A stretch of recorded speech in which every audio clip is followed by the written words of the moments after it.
因为到处都是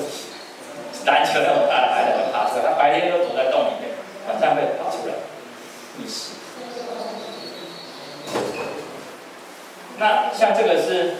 各种不同的 Y 型海胆哈，相对来讲它的刺都是比较短或者比较细的，少数种类它会有比较长的刺哦。可是它们因为要钻到沙里面去哦，所以长的方向通常都要朝后面长，它不会长一根长刺朝前面，这样它前沙就会卡住。哦，所以它有点像我们用头发梳过一样，顺着长，朝后面。那 Y 型海胆它身上不同部位呢，这些刺扮演的功能也都不太一样哦。那上面的可能负责要把沙子拨上来，或者是把食物颗粒拨到嘴巴那边去。那底下的呢，有些可能要负责走路，有些要负责挖沙子哦。所以不同部位的刺呢，它就不太一样。哦，像这个体高比较高的这些心脏型的烈性海胆类呢，它常常会潜到沙里面比较深，潜到20-30公分以深。那它靠的呢，就是有很重要的2大类的刺哦，一个是上面那一面哦，环口面，上面这一面有一些紫色的地方啊，是一大堆的这种细细的、很小的刺哦，叫圆带的刺哦。那底下这一面呢，身体的侧后方、下方那个口面的。嘴巴的后面这一面呢，有长很多这种像小铲子一样的刺，哦，那你看它开始潜沙的那样几百根的小铲子在一起挖沙，它就很快的就潜到垂直的就潜到沙里面去了。那上面这些很短的刺呢，它有很发达的线细胞，会产生很多的黏液，可以帮助它们润滑它挖出来的管壁，还有把那个土里好像那个沙子上面涂的水泥一样，比较不会塌掉。然后这么多树木，这么多的刺在同时摆动着，它会产生水流，可以帮助它们在通道里面那个水的流动，帮助它们呼吸啊。这个短短的这些刺在电子显微镜底下看是这样一根密麻麻，前端比较蓬起来的，然后有很多线细胞的这种圆带啊这样的基刺。那甚至于这个很密的这个部分呢，会在整个壳上面会留下那种。一圈一圈线的痕迹哈，它变成这种我们在鉴定这一群海胆的时候蛮重要的特征，它可能是长在这里外围，可能凹进来，可能长在侧面，可能长在那个肛门附近都会有哈。那在刺跟刺的中间有很多地方它没有长棘刺，是裸露的地方呢，它会长一些防御性的构造的插棘，好，像这是我们常吃的这个。白鳍山类海胆，它壳上面这些比较没有颗粒的部分呢，活的时候就是长满这样紫色的，眼睛看只是紫色，但是放大看是这样一颗一颗好像球状，底下有个柄的构造，这些都是里面有无限的插棘。那这个是喇叭虎鳍海胆，它的亲戚种类哈，这2类都长很大，这个可以到16公分。那它的活的时候呢，表面就很多好像喇叭花一样的构造。这个也是有一个差距，它是目前吉尼斯世界纪录里面最毒的海胆啊，毒性最强的海胆。那这些插棘用电显来看的话，是旁边这个是跟像柱子一样的是棘刺哈，那棘刺跟棘刺中间就有很多这个大大小小，像就是大一点的插棘，这是另外一类小一点的插棘啊。不同类型的插棘，它负责的功能不太一样。好，我们如果把那个头洗出来，它就是3片，好像枣子一样的构造，像三根枣子一样构成的。最早是科学家推测是说是从3根刺一组演化出来的一个防御性的构造啊。那它拿来防御什么呢？就是这些疲劳法的亲戚各种各样这些小型的浮游生物，因为它们我们看起来很细的棘刺，对它们很像个大柱子一样，对它根本完全没有防御能力，我们会躲开那些柱子，对不对？那游进去想要咬它们的肉的时候，或者附身在刺上面的时候，那些叉子就会发挥作用，把这群小动物呢咬死掉或者赶走掉啊。好，像这个球形叉棘把它洗出来看，它这个骨骼是这样的，前面有毒牙，中锋的那个喇叭虎鳍海胆一样，好像一个撑开的雨伞一样。你把它那个雨伞的布拿掉，就是个伞骨，就是3根这样子的毒牙。转过来看，中间是中空的，那后面会长毒囊所以咬到敌人的时候，那个毒液就从那个毒牙中间注给对手注给他的敌人，这个也是中空的。而且它那个头的部分呢，咬到敌人呢，它整个就断给人家，持续的注敌就丢出去的武器一样，像血滴子射出去一样，丢给人家去把人家赶走。你看这是另外一种的美式长海胆的，这个毒囊就很清楚了接到前面的毒牙，中空的，而且很锐利咬住又整颗就丢给人家。那一般我们因为它这个构造很小所以一开始我也找不到那些构造。那可是，在海胆身上有特定的地方，像它在上厕所的肛门附近、屁股附近，比较没有长刺的地方，它就会长很多的这种蛇手叉棘，像这样子。那另外呢，嘴巴旁边，它要吃东西会有长一圈的那个皮肤组织，有口膜在那里，那个膜上面也会长很多这种叉棘。那蛇手叉棘这个形状可能有点像蛇的头一样，那它是3片不对称的构造组成的通常都是用来做防御用。这个比较大。另外这个3片对称的这种叫3叉叉棘，它常常大到眼睛都看得很清楚的大概有的甚至有到0.5公分左右。那这个是非常非常小的，这个叫3叶叉棘那负责防御的那些3叉叉棘、蛇手叉棘，它比较大，那比较耗能量，所以它平常它是停着不动，遇到有敌人来再开始动作。那这个3叶叉棘呢，它很小，数量很多，那通常它是负责什么清洁的功能，所以它是后来演化出来的这种叉棘，它24小时都在动，随时都在动，把那些掉到身上的那些小的颗粒灰尘把它咬掉丢掉。这个是外形海胆类身上一样会有很多的这种小的叉棘的构造，在这个刺中间。那外形海胆虽然刺比较小，可是它们身上这些叉棘更小，可是形状呢，通常都非常狰狞像这个翠心型海胆身上这个长得像一个霸王龙的头一样。我们等一下还有对照图可以看像这个是另外那种饼干型。前臂状的这种绿水海胆，它身上这个，你看非常狰狞也像恐龙头。那吉皮东这个海胆的亲戚海星身上呢也有类似的构造。海星身上这些叉棘呢，通常是两片组成的。这个是那个黄海、东海附近很常见的一种，像现在台湾的北海岸也有这种叫做多鳍海盘车，是这种肉比较多的海星那大陆有在吃这个，它的生殖腺可以吃像海胆的吃法把它生殖腺挖出来吃掉，因为它数量太多了，多到会吃人家饲养的文蛤那些海扇贝等等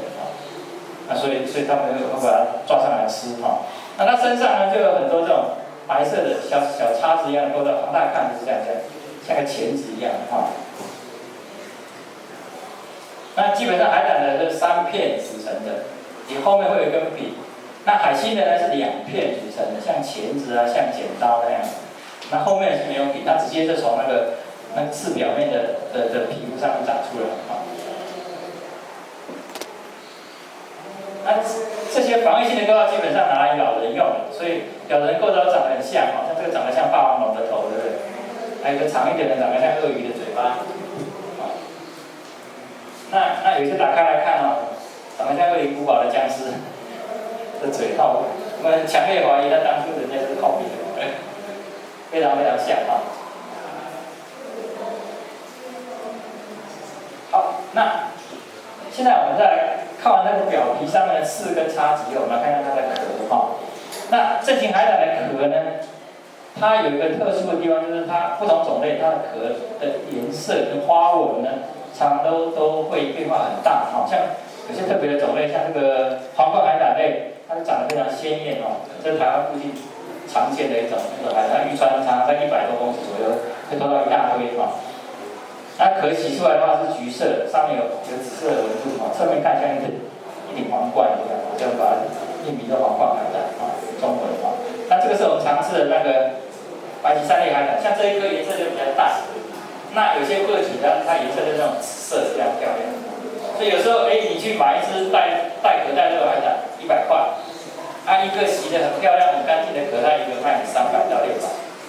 反正空壳还比较贵一点。那这些壳上面的纹路跟颜色，常常都是一些动物色素，或者是它抓了一些金属的离子，像铜离子啊、铁离子等等，在它的壳里面，碳酸钙的壳里面，所以产生出来很多很漂亮的颜色。那你如果把它放大来看的话，这个壳上面还有很多很细的凸起来的纹路，好像人工去雕刻一样，非常漂亮。那等一下你们可以用那个放大镜来看一下，有些壳都还蛮漂亮的。那正型海胆里面有一群那种比较深海的种类，叫做柔海胆。那柔海胆呢，它的体壳长得蛮大的常常是会长到像这么大，这个就是柔海胆，通常十几公分以上，甚至于最大的种类，我们等一下比如说稍微那个是到23公分那么大。那可是深海里面它食物来源没有那么多，碳酸钙的来源没有那么多。那你如果要长这么大的话，要用的骨骼不够怎么办？骨质疏松症怎么办？它就在骨片跟骨片中间呢，长了很多很发达的这些颜色比较浅的，这些都是这个皮膜组织一些皮肤的组织，就变成好像我们人穿盔甲一样把铁片我们用布把它连起来，这样它就会有弹性，很柔软。那在水里面，它也可以靠水的力量把它撑起来，就可以鼓起来，完全没有问题那一旦离开水呢，它就像这样子扁掉变成扁扁的甚至我们把它切开来看的话，就是2层皮中间长个大牙齿而已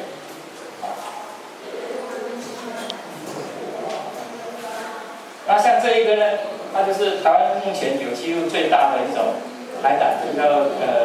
提及格海胆，它就是柔海胆科的，很软。那直径可以到23公分那么大，非常大一个，不过就是薄薄2片皮而已。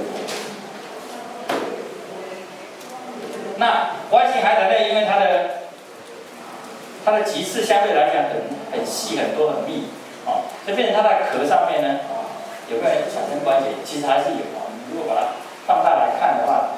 它壳的表面还是会有很多的小的凸起跟关节。那它跟正型海胆的壳一个很不一样的地方，它的颜色通常都是一些灰色跟白色而已那个壳的颜色变化就没那么大，可是它的形状变化就很大那有的长得像钱币，有的长得像斗笠有的像厚厚的饼干这些是属于那个笋海胆那一类的那这个是新型海胆类，它就长得有的像一个馒头，山东馒头，长得像滑鼠，长得像不知道什么东西有的时候长得像一个乌龟那平常它的刺呢都是这样小小的，所以它的凸起很小。那有些种类像这个布莱海胆或者是拉文海胆类，它身上会有一些比较长的刺甚至比壳还要长，是稍微断掉的那为了支撑这么长的刺呢，它在壳上面呢就会产生一个凹洞，里面长了很发达的一圈肌肉来支撑这个壳因为它壳太薄了，如果硬长一层肉它也撑不住，它就整个构造上凹进去深深的凹了一圈的凹洞，然后里面再长很厚的肉，那再来支撑这个比较细长的棘刺那一般的这种细毛型的，它就很多小颗粒状，它就很整齐在壳上面形成这些很细的纹路好，那我们来看看海胆主要吃的东西是哪些通常这些商胶区的种类都是吃这些大型藻类长得很快的这种石唇类的然后什么团扇藻这一类的那各种各样不同的生态环境的躲在洞里面的四处跑的，然后晚上才出来，它通常都还是吃藻类为主那这个是我们常吃这种白鳍三类海胆，它就会很有效率的把上面要去长的很多这些大型藻吃掉，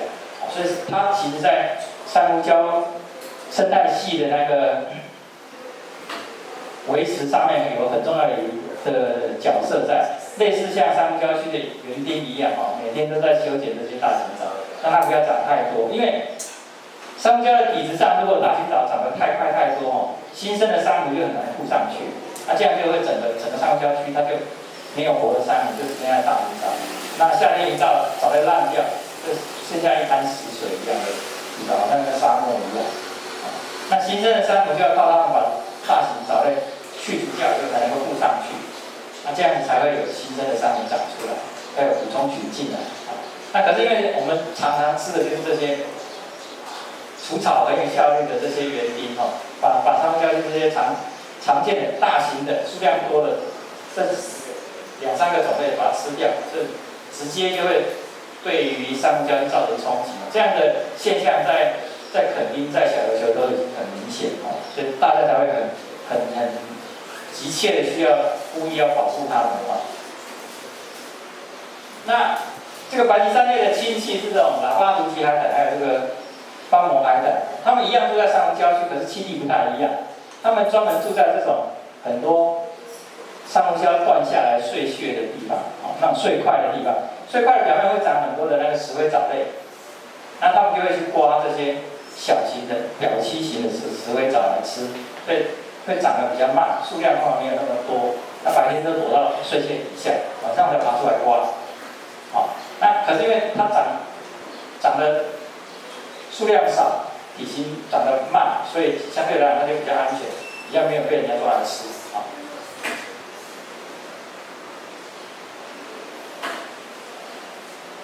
那刚刚有介绍那个海胆的壳里面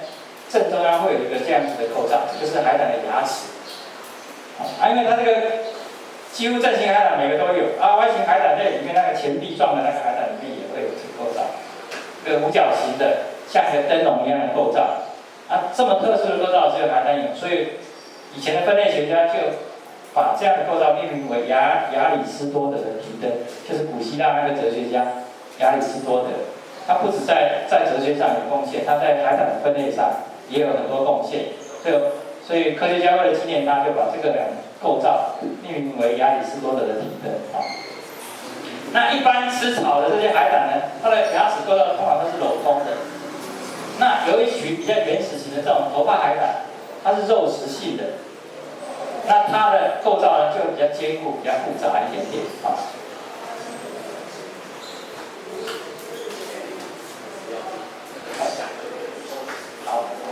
那我们就休息10分钟，好不好？